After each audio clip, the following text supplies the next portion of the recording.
Greetings fellow users of the internet, it's just about July, or by the time you watch this it might be July already, which means that it's fireworks season, but you still don't know how to take good fireworks photos. Watch this video and you will.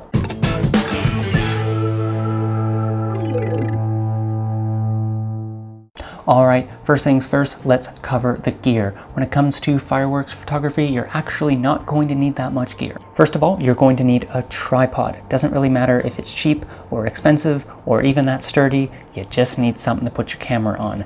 I used this one for a long time. It was about 3,000 yen and it worked just fine. So you don't need to go and buy an expensive tripod like the one I'm filming this video on. Next, you're going to need a camera because of course you are. This is photography. But what I mean by this is don't use your cell phone. Nobody wants to see your grainy, terrible cell phone shots. Cell phone cameras are good, but they're not long exposure photography good quite yet. So until then, stick with the camera. Next, you're going to need lenses. Now you can choose if you want to go super wide or super long. Personally, I prefer going super long. I'll cover that a little bit later, but you can choose whatever lens you want. Finally, you're going to need a remote trigger. Now, unlike landscape photography, you're not going to be able to rely on your 2-second timer on this one. You're actually going to need to utilize a remote trigger. Okay, so gear out of the way. Now, what should your camera settings be? Of course, you're going to want your camera as close to ISO 100 as possible. So set it to 100 or as close to that as you can depending on your camera. Next is aperture. You're usually going to want a pretty tight aperture for fireworks because they are so bright and you want to take in as much light as possible.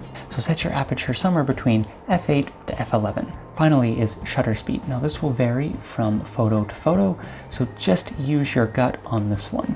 Finally, how do you focus on a firework? Well, the first thing you should do is you should set up your camera to the composition that you want, and then once they launch the first firework, use that firework as a reference point to focus. So the best way of doing this is to just point it in the direction of the fireworks, and as soon as the first one goes off, focus. Alright, now finally, how do you actually take the picture? So what you want to do is you want to wait for the rocket to launch, and that's when you want to press your shutter. Now you want to wait for the firework to completely finish exploding before you release the shutter, so you'll get all the movement and the beautiful colors. If you have a really tight aperture and a low ISO and they're shooting fireworks one at a time, you can hold this for about 2 to 3 fireworks depending on how bright things are. Alright, last thing, going back to my long lens, the last thing you want to do if you want to really up your photo game is to find a foreground interest. For me personally, I like to go really long and I like to use people as my foreground interest to kind of really give the fireworks scale.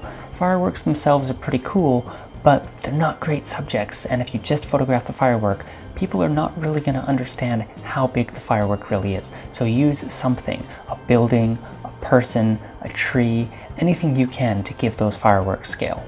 And that's it. Now you know how to take amazing fireworks photos without Photoshop. Isn't that nice? Now if you like what you've seen today, you can follow me on Instagram and subscribe to me on YouTube. Watch all my videos. I'm so lonely. Please like, share, subscribe, and all that fun stuff. And I will see you next time.